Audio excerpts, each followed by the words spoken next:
सुधर्म स्वामी बता रहे हैं, इसमें 90 महान आत्माओं का वर्णन किया गया। अब वो 90 महान आत्माओं का जिक्र करेंगे। अंधकृत शब्द की बात बता दे, अब उनका चरित्र वर्णन करेंगे। तो उन्होंने बताया इस शास्त्र के 8 वर्ग हैं। वर्ग, अध्याय, चैप्टर, बाब, ये एक ही चीज के नाम। इस शास्त्र के 8 वर्ग हैं, जिसमें से जो पहला वर्ग है, उस पहले वर्ग के अंदर 10 महापुरुषों का जिक्र है, उनका वर्णन है। वो जो 10 महापुरुष थे, उन 10 महापुरुषों के नाम, इनके तो नाम ही पवित्र हैं। जिन्होंने अंत में केवल ज्ञान पाकर मोक्ष गए हैं, इनके तो नाम लेना भी मंगल है, नाम सुनना भी मंगल है। इनके तो नाम पवित्र हैं, और वो 10 नाम हैं: गौतम, समुद्र, सागर, गंभीर, समित, अचल, कांपिल्य, अक्षोभ, प्रसेन और विष्णु कुमार। ये इनके पावन और पवित्र नाम। ये कब हुए, कहाँ हुए, कैसे हुए? अभी इसके साथ कथा शुरू होती है। सुधर्म स्वामी ने बताया 22वें तीर्थंकर भगवान अर्शनेमिनाथ। बंधु, एक एक शब्द का जब चिंतन करते हैं, हर जगह अद्भुतता, हर जगह विलक्षण, हर जगह कुछ बात। 22वें तीर्थंकर का नाम है अर्शनेमि। क्या नाम है? आप कहोगे बात दोहराई, बात क्या हुई? बात हुई कुछ है, जब मैं तो कह रहा हूं। ये 2 तरह से हमें लिखा हुआ मिलता है, अर्शनेमि और ऋठनेमि। अर्शनेमि का अर्थ होता है कष्टों को दूर करने वाला, अरिष्टों विपत्तियों को दूर करने वाला। ये अर्शनेमि का अर्थ होता है। बंधु, वो अर्शनेमि का नाम वैदिक साहित्य में भी आता है, और इस तरह से आता है जब पंडित लोग मंगल मनाते हैं, मंगल करते हैं, तो उसी में आता है, और जगह पर भी आया। एक पंक्ति आपको बताता हूं। ओम स्वस्ति में, यहां से शुरू होता मंगलाचरण, और उसके मंगलाचरण में आता है अरिष्टनेमि, उसके अंदर अर्शनेमि, कष्टों को दूर करने वाला। नाम ही अद्भुत, हमें अर्थ ही पता नहीं, जिसका नाम लेने से कष्ट दूर हो। तभी तो वैदिक परंपरा में भी आया, हमारे यहाँ पर आया। ये 22वें तीर्थंकर अर्शनेमि। एक और बात कह रहा था मैं, इनको लोगों के पाठ में ऋठनेमि आता है। जिस शब्द के आगे ए लग जाता है तो वो निषेध परक हो जाता है। थोड़ा सा व्याख्या करने में समझना पड़ेगा। हिंसा के आगे ए लगाओ, अहिंसा हो जाता, अर्थ बदल जाता है। ये शब्द ऐसा है, अर्शनेमि का भी अर्थ वही है और ऋठनेमि का भी अर्थ वही है। ये एक ऐसा शब्द है दोनों स्थितियों के अंदर जिसका अर्थ होता है कष्टों को दूर करने वाला। अर्शनेमि, भगवान अर्शनेमि का नाम लिया करो, उनका स्मरण किया करो, कष्टों को दूर करने वाला।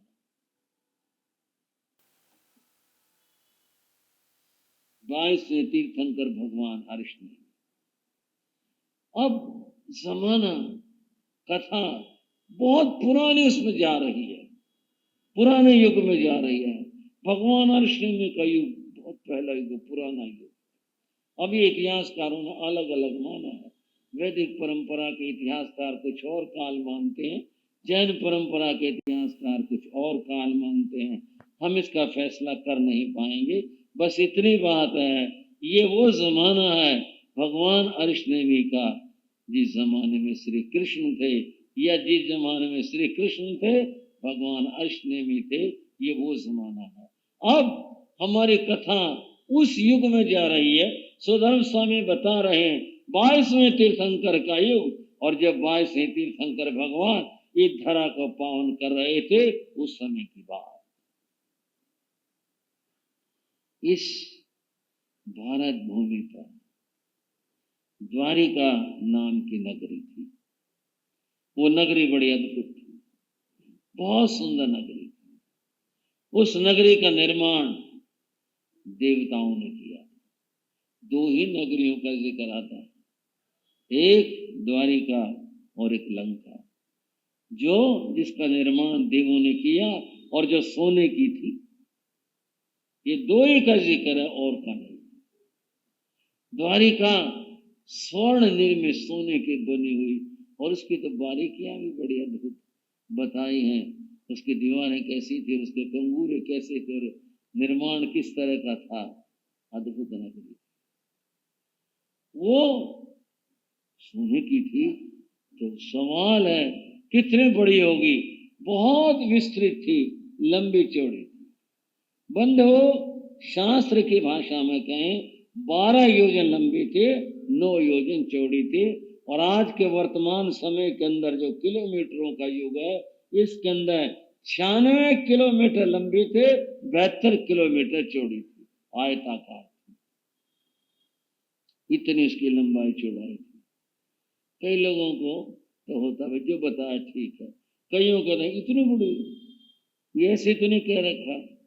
अगर आज इस बात को थोड़ा सा भारतवर्ष की 3 महानगरों से जोड़ करके देखें, पहली बात दिल्ली की करें। अगर टिकरी बॉर्डर से लेकर के और गुड़गांव बॉर्डर तक वहां तक माप आ जाए, दिल्ली भी कितनी बड़ी होगी आज। बंधुओं, बॉम्बे की बात करें और कैलकाटा की बात करें, कितनी लंबी चौड़ी नगरी यहाँ। अगर ये थोड़ी ज्यादा और ज्यादा हो गई, कौन आश्चर्य की बात है? कोई आश्चर्य की बात। पहले जमाने में नगर छोटे थे, उस समय में आबादियां कम थी, उस समय में ऐसा लगता है। लेकिन द्वारिका इतनी लंबी चौड़ी थी, सोने की बनी हुई थी, और यहाँ पर वासुदेव श्री कृष्ण राज्य करते थे, इस नगरी में राज्य करते। अब थोड़ा सा वासुदेव श्री कृष्ण और भगवान अर्शनेमी इनके संबंधों की बात भी करें। वासुदेव श्री कृष्ण के पिता वसुदेव थे। वसुदेव 10 भाई थे। ये जो थे 10 भ्राता थे। ये जो 10 भ्राता थे, इनमें सबसे बड़े थे समुद्र विजय। वो सबसे बड़े थे। समुद्र विजय के 4 बेटे हुए, जिनमें से बड़े अर्शनेमी और सबसे छोटे थे वसुदेव। उनके पुत्र बंधुओं वासुदेव श्री कृष्ण हुए। ये अब आप सोच सकते हैं, चाचा और ताऊ के जो बेटे होते हैं, परस्पर में भ्राता होते हैं, ये इनका संबंध था। अर्शनेमी का चरित्र अपने आप में बहुत बड़ा चरित्र है, बड़ा विशाल चरित्र। उस सब का वर्णन नहीं हो पाएगा, वो चरित्र अलग है। बात अब तो द्वारिका की है, जो सुधर्म स्वामी बता रहे हैं। उस द्वारिका में कुछ और भी यहाँ जिक्र आया है। कितनी सारी आबादी थी, कितनी बात थी उसमें, वो सब पढ़ करके जान लेंगे तो अच्छा रहेगा। हम कथा को आगे बढ़ा रहे हैं। लंबी चौड़ी नगरी थी, बहुत आबादी थी यहाँ पर। इसी द्वारिका के अंदर बंधुओं, जिनका हम जिक्र करने जा रहे हैं, 10 अभी महान आत्माओं के नाम लिए थे। उनके पिता थे अंधक विष्णु, नाम है अंधक विष्णु। अंधक विष्णु द्वारिका में रहते थे, और अंधक विष्णु की धर्म पत्नी का नाम था धारिणी। ये परिवार यहाँ रहता था, द्वारिका में रहता था। और इनके ये 10 पुत्र हैं, औरों का जिक्र आगे आएगा। यहाँ पर 10 पुत्रों की बात है, यहाँ पर बताया उनके ये 10 पुत्र थे। अब एक पंक्ति में सारी बात करते हैं। यथा यथा समय पुत्रों का जन्म हुआ, फिर लालन पालन है, शिक्षा है। क्योंकि संपन्न परिवार था, सब तरह से इनकी शिक्षाओं का ख्याल रखा गया। उस जमाने के अंदर बंधुओं 72 कलाएं और 64 कलाओं का जिक्र आता है। अतएव ये सब इनको सिखाई गई। युवा हो गए, युवा होने पर यथा समय इन सब के विवाह भी हो गए। विवाह होने के पश्चात पिता इतने समृद्ध थे, सबके रहने के लिए सबको अलग अलग महल दे दिए, तुम यहाँ रहो, तुम यहाँ रहो। सब ये इस तरह से रह रहे थे और अपना जो जीवन है वो बड़े सुख के साथ में व्यतीत कर रहे थे। ये हमारे इस अध्याय के पात्रों का एक वर्णन हुआ। ये अपना जीवन द्वारिका में इस तरह सुख के साथ बिता रहे। बंधुओं, 22वें तीर्थंकर भगवान अर्शनेमी का एक बार द्वारिका में पदार्पण और भगवान द्वारिका के बाहर उद्यान में विराजे। उद्यान उस जमाने में होते थे, नगरों के बाहर, वहां पर पधारे, वहां पर विराजे। भगवान के आने का मालूम पता श्री कृष्ण को चला। उन्होंने नगर में घोषणा करवाई, नगर निवासियों को पता चला। सभी लोग भगवान के दर्शनों के लिए जाते हैं, भगवान की देशना सुनने के लिए जाते हैं। आत्म जागृति में क्या चीज कारण बन जाती है और कैसे बन जाती है? कुछ भी कारण बन जाए आत्म जागृति का। बीच में जरा सी बात बता दूं आत्म जागृति की। वृंदावन के सेठ की कहानी मैंने कल्याण पत्रिका में पढ़ी थी। वहां एक सेठ थे, वो हर रोज सुबह अपना काम निवृत्त करके जाते थे अपनी दुकान के ऊपर, और जाते हुए वे मंदिर होकर के जाते थे। उनका कुछ ऐसे था कि रास्ते चले, एक रास्ता मंदिर को मुड़ गया और एक सीधा रास्ता या इधर को उनके दुकान की तरफ मुड़ गया, ऐसे जाते थे। एक दिन कुछ देर हो गई, जा रहे थे, मन में ख्याल आया देर हो गई, आज मंदिर वापस आते में चला जाऊंगा, वो ग्राहक चले जाएंगे, तो पहले मैं दुकान चला जाऊं, दुकान संभाल लूं। फिर मन में ख्याल आया इधर दुनियादारी है, चलती रहती है, नहीं मंदिर जाना चाहिए, मंदिर चलो। तो कदम जो चल रहे थे वो इधर थे, थोड़े इधर मुड़े, नहीं मंदिर चलो, इधर मुड़े। फिर मन में ख्याल आया नहीं भाई वो ग्राहक निकल जाएंगे, वो सौदा लेने आए होंगे या उनको किसी का देना था, बांध रखा था, आना था, वो इधर होंगे। उस समय सड़क के ऊपर एक जमादार ने बहन झाड़ू दे रही।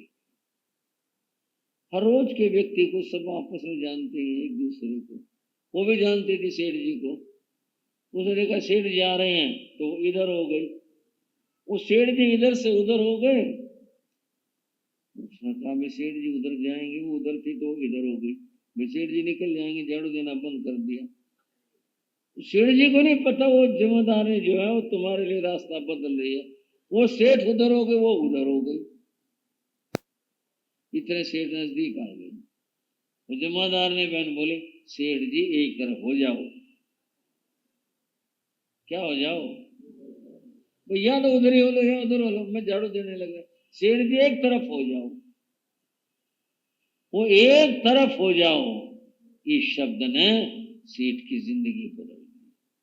वो एक तरफ हो जाओ, या तो भगवान की तरफ हो लो और या दुनिया की तरफ हो लो, एक तरफ हो लो तो फैसला हो गया, तो भगवान की तरफ हो गई। बहुत जाली दुनिया में, और वह मंदिर में चले गए, जा करके बंधु वो बाद में सन्यासी बन गए, साधु बन गए, एक तरफ हो गए।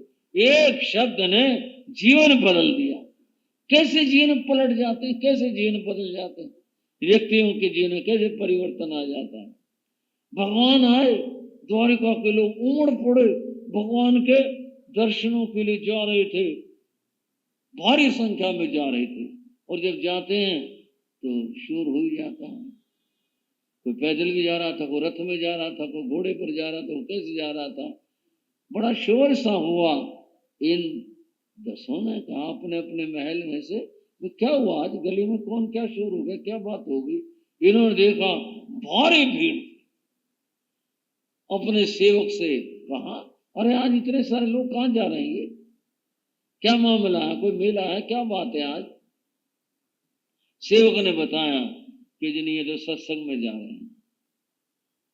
गाजियाबाद वालों, श्रावक और श्राविका, क्या बताया, सत्संग में जा रहे हैं। तो सारे सत्संग में जा रहे हैं, ऐसा क्या सत्संग हो गया। बोले जो भगवान अर्शनेमी आए उनके जा रहे हैं, उनका देखना वचन सुनने जा रहे हैं, सारी दुनिया उनको सुनने जा रहे हैं। बोले हाँ जी, ऐसा क्या सुनाते हैं। बोले दुनिया जाती उनको सुनने के लिए। मन हुआ इतने लोग जाते, इतनी दुनिया जाती है, चलो एक बार हम भी सुनिए। और ये सोच करके इन 10 ने आपस में एक दूसरे से कहा, हाँ भाई चलना है क्या। वो अर्शनेमी के और ये 10 भाई बंधुओं सारे के सारे मिल करके और चल दिए। जैसे भी गए, रथ से गए, पैदल गए, जो गए, वो बात पार्थ की नहीं, चले गए। भगवान के गए, भगवान विराजमान, लोग बैठे हुए, अपार जन समुदाय सब बैठे हुए। ये भी जाकर बैठ गए, भगवान की वाणी सुनी, पहली बार सुनी, प्रथम बार तीर्थंकर वाणी सुनने का सौभाग्य मिला। और पहली बार वाणी सुनकर ही बंधुओं जीवन बदल गया। स्थानांक सूत्र माता है, 4 तरह की मक्खियां होती हैं। आपका मन ऐसे हुआ होगा, क्या बात मक्खियों की, अरे शिक्षा तो पता नहीं कहाँ से मिल जाए। एक मक्खी ऐसी होती है, उड़ती हुई आई और मिश्री के ऊपर बैठ गई, खूब से चाटा, उसको मुंह में ठा किया और उड़ गई।